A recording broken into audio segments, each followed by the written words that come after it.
Society की president होगी बा या गुड़िया में बा एक मिनट तक और आप उसको और देश को कोनास्ता हम लोग ये मिला हुआ है का परचय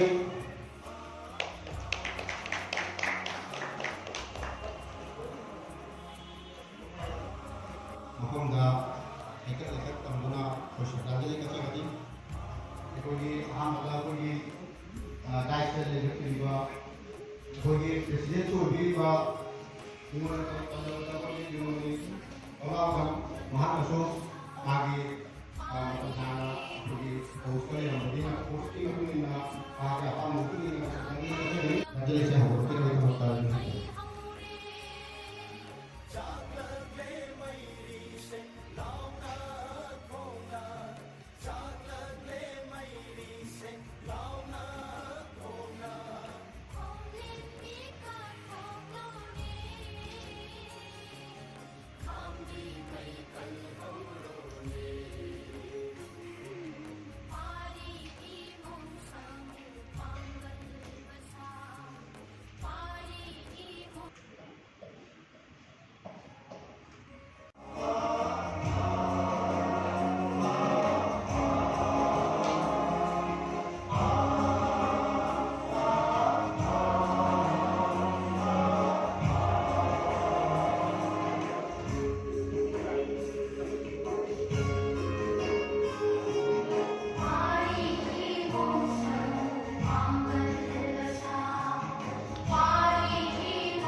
Kemarin kau dah ikut tu. Next ni, mana mana?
Bisnubrah Singh Mangga yang ditai kepada Supreme Court kira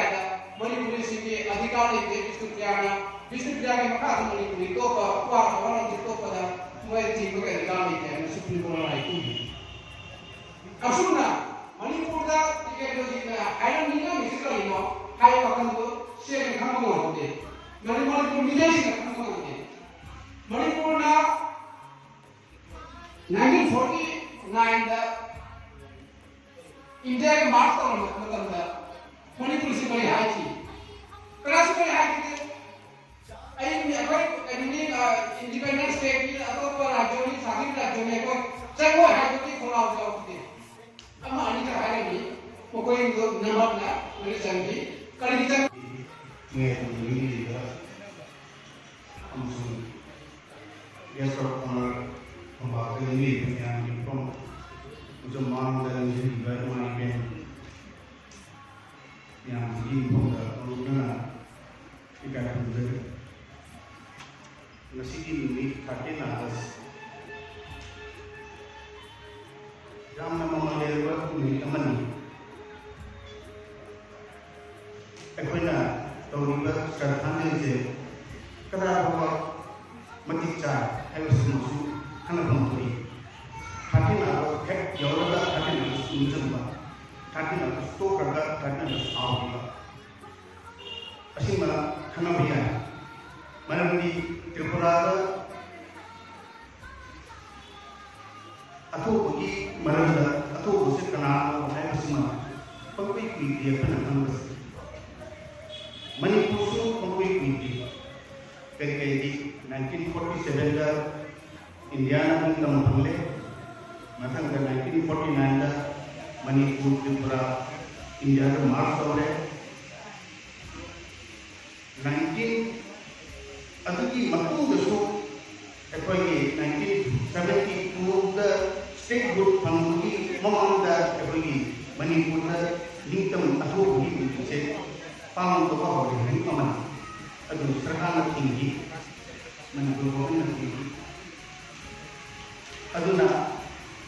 Manipur government dah atau ini hanya palang tolo itu 1971, 1972 aku bayar ini. Aduh mami Tripura aduh bukan orang anggap pergi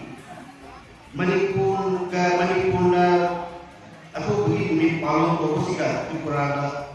pernah mami kerana Tripura 1969 70 aduh ini Tripura atau pergi mi palang tu tapi aduh anggap pergi kami itu kami awak atau pergi kerana mesti palang ni aduh mesti lagi Mahi, ini berita tanggal ini terang, orang berdoa terang, kunjungan terkunci maka ibarat itu bersih, maka suci malam itu kan lagi, maka kunci maka ibarat itu masuk kamu, yang sulit, yang sini penjaga itu nak tu begini dengan orang pun. Tak, di teknologi Saat ay dhaba, anu kaitan dhaba, tingmei ronda kay hapang ronda, niya mani. Kay hapang ni mana tu laman yung biran thon, kaya biran ronda, tingmei ronda kay hapang ronda. Anu saat dhaba, di tinggal itu, Inggris nakam hari ilayan mau kasih janji, agak anje, itu makanya tu. Zumlai itu lamlai apa lah dia ye, asal ahad tu mana ni kau ini. Zumlai kau ni ni, lamlai itu kan kau dia ye. Ramsun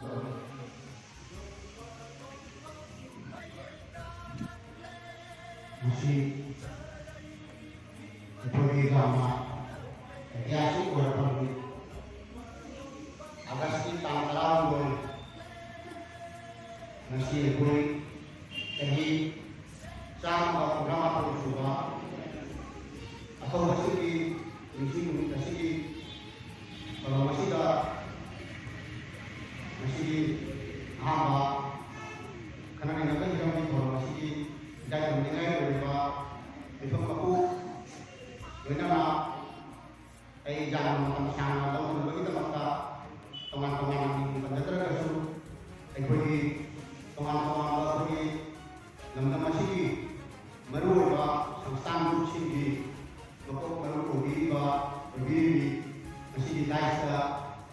ꯂꯩꯇꯦꯡꯕꯤꯔꯤ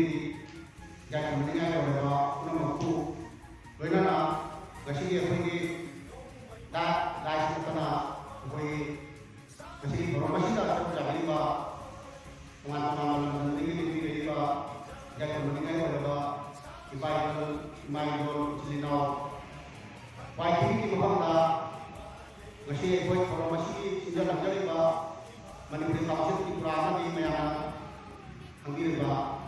Manipuri student ꯌꯨꯠ coordination committee PM ꯁꯥꯏꯀꯣ ꯍꯥꯏꯅ ꯈꯪꯕꯤꯔꯤꯕ ꯑꯗꯒꯤ ꯃꯥꯏꯀꯩꯗꯒꯤ ꯑꯃꯁꯨꯡ ꯑꯩ ꯏꯁꯥꯅ ꯂꯥꯏꯒꯤ ꯃꯥꯏꯀꯩꯗꯒꯤ ꯈ꯭ꯋꯥꯏ ꯃꯌꯥꯝ ꯑꯍꯥꯟꯕꯗ ꯏꯄꯨꯔꯣꯝꯗꯒꯤ ꯍꯥꯏꯔꯤꯕ ꯑꯩꯈꯣꯏꯒꯤ ꯊꯧꯔꯝ ꯑꯁꯤ ꯆꯍꯤ 134 ꯁꯨꯈ꯭ꯔꯦ ꯑꯩꯈꯣꯏ ꯆꯍꯤ ꯈꯨꯗꯤꯡꯒꯤ ꯑꯩꯈꯣꯏꯒꯤ ꯁꯪꯁꯊꯥ ꯑꯅꯤ ꯑꯁꯤꯅ ꯄꯣꯛꯄꯗꯒꯤ ꯍꯧꯔꯒ ꯑꯩꯈꯣꯏ ꯆꯍꯤ ꯈꯨꯗꯤꯡꯒꯤ ꯄꯤꯛꯂꯕꯁꯨ ꯆꯥꯎꯔꯕꯁꯨ ꯃꯁꯤꯒꯤ ꯅꯨꯃꯤꯠ ꯑꯁꯤ ꯑꯩꯈꯣꯏ ꯀꯩꯅꯣꯗꯤ ꯑꯗꯨꯝ ꯁꯔꯛ ꯐꯒꯠꯂꯅꯤ ꯀꯩꯁꯨ ꯂꯩꯇꯕ ꯀꯁꯥꯔꯒꯤ ꯁꯦꯂꯦꯟꯗ꯭ꯔꯣ ꯃꯦꯖꯔ ꯕ꯭ꯔꯤꯇꯤꯁꯀꯤ ꯂꯥꯟꯗ ꯕ꯭ꯔꯤꯇꯤꯁꯀꯤ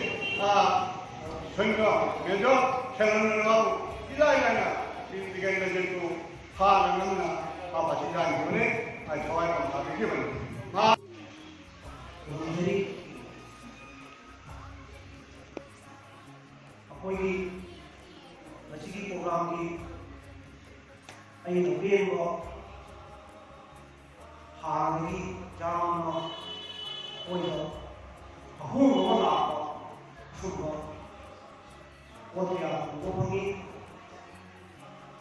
ꯌꯦꯡꯉꯣ ꯑꯩꯈꯣꯏ ꯁꯤꯟꯕ ꯂꯥꯡꯕ ꯇꯧꯔꯛꯄ ꯃꯇꯝꯗ ꯑꯩꯈꯣꯏ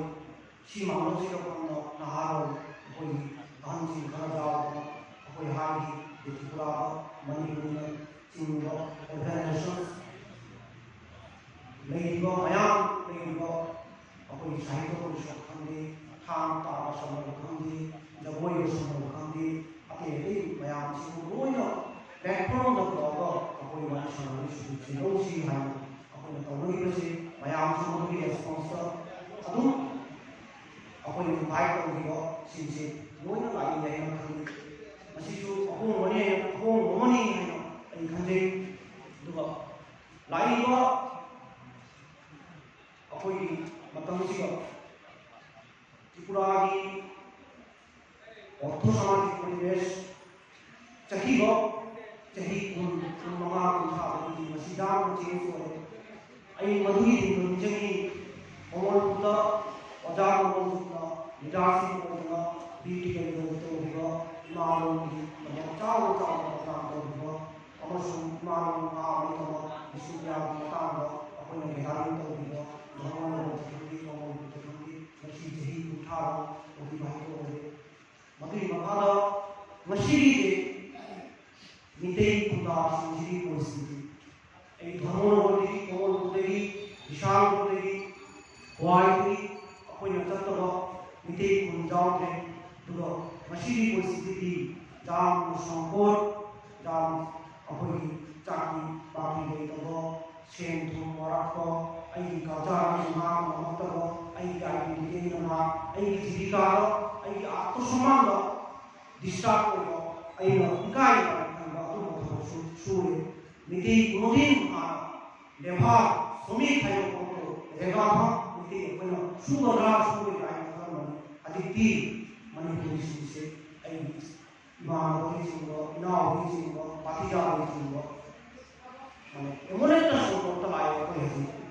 이제 다음 방법으로 론 프로텍션 라이에 아직 아이 지비가 라이 프로텍션 아이 그만이 있는 나하라 우리 그만이 아이 아방 부리쇼 그만이 아이 자이시 라이 담고 근데 긴너리 근데 마시기 마땅다 아니 아니 하이나이 hopeless परिणाम हजिकी लाइटा मुझी मतंग हान किसी उठा मांगी लाइटा पर मतंग हजिकी सोहर द 7 8 9 मतंग अमांग सी रोन 100 मतंग मुनिपुरी मैती ओइबा छात्रो खुन लेता लगिबा धर्मनो विशाल को आगा लगिबो 100 मतंग छात्रो मुनिपुरी 1% पादे हजिकी स्कूल द ए राम कृष्ण उमा प्रथम 40 জন 8 নম্বর 9 নম্বর ছাত্র প্রথম 40 জন 35 জন 99% हालांकि फर्स्ट क्लास देखा है करीब नहीं है 99% फंगो छात्र स्कूल में माध्यमिक था 40 জন 35 জন मेडिकल नंबर की बहुत है 40 से 50 का एमबीबीएस का एमडी का होना 80 स्कूल से छुट्टी नहीं ये सरकारी कोई भी ट्यूशन होंगे हाई कार्यक्रम होंगे उसमें से अकोई हो मणिपुरी हाई किसी भी को एक्टिविटीज को हो चाकरी मचा तो हो टीएसआर चाकरी मचा तो हो डिफेंस की चाकरी मचा तो हो हमारा निकल जाओ हनक की आपको समाज को देश है हिंगोई तो स्कूल से जाम वान को हानी बापन आउट चाकरी बनोई प्रिंसिपल बनोई नीति है लायको लम लेको सोल को कांगू बापू सुका मतलब चाकरी मचा केरान चाकरी होंगे मास्टर होंगे चाकरी होंगे डॉक्टरी चाकरी होंगे अदुबर चाकरी होंगे हदिकी गवर्नमेंट लाभ है हदिक चाकरी होगी से मेधावी केस होगी मेरिट की केस होगी तो मेरिट की केस तो कोई बता दी अई मणिपुरी की चाकरी पास पॉसिबिलिटी संभावना से नहीं के हाई कराते मेरी स्थिति मणिपुरी से अई ना जब अई ना पंजाब अई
गोच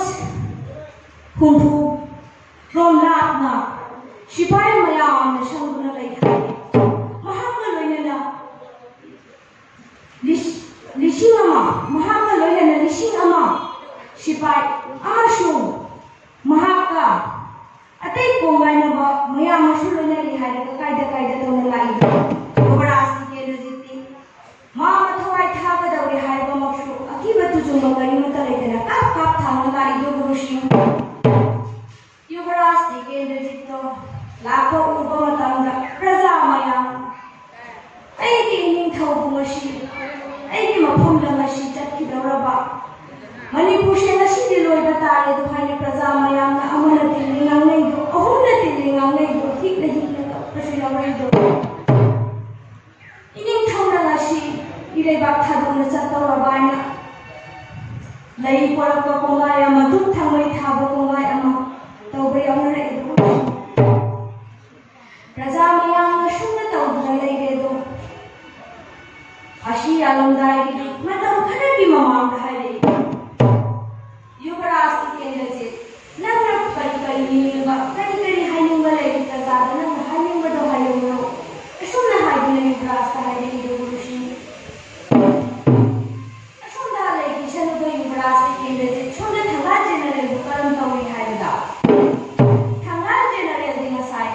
हवलो अहन हायदो मादि मसान लमदि हायदुना लेगो अदुको सिपाई मरिने चौकीदा थंगतुना थंगरे अमुक्सु करी तौरी हायदा मतकता थांगदे हायरगा अहन अमुक्सु थौरी फाशी जानबगी मतम ओइरे हवलो आया हायरपदा ऐदि हवलपा ngamaro हायदना अमुक्सु लेथोना लेथि असुमदसु थांगा जेनरल लेथोना